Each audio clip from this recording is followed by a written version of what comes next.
Work to reopen a piece of critical rail infrastructure in the South Island is almost complete. The Rangitata rail bridge provides a freight-only connection linking Invercargill, Dunedin and Christchurch, and has been out of action since a pier was washed away in bad weather earlier this month. Katie Stevenson was on site today, checking out progress.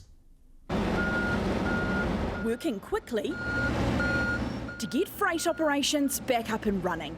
This has been a huge task for a really big team. Full credit to Kiwi Rail for getting in there and getting it done.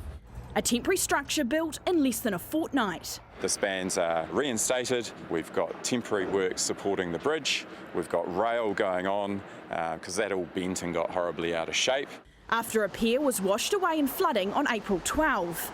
Every single minute we had roughly 30 Olympic swimming pools of water coming through here. Once that water receded, contractors had to divert river flow away from the affected area to allow this work to begin.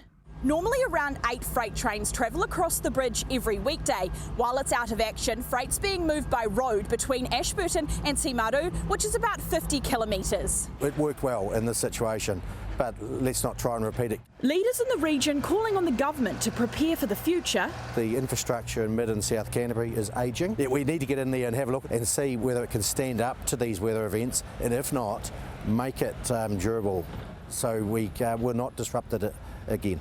Final testing on the rail bridge with its temporary fix will be done tomorrow morning ahead of the line reopening. Once trains are back running, we start work immediately on building the permanent works, which really will replicate what we already have in the existing piers. Freight will keep moving during that work, which is expected to take 10 to 12 weeks. Katie Stevenson, One News.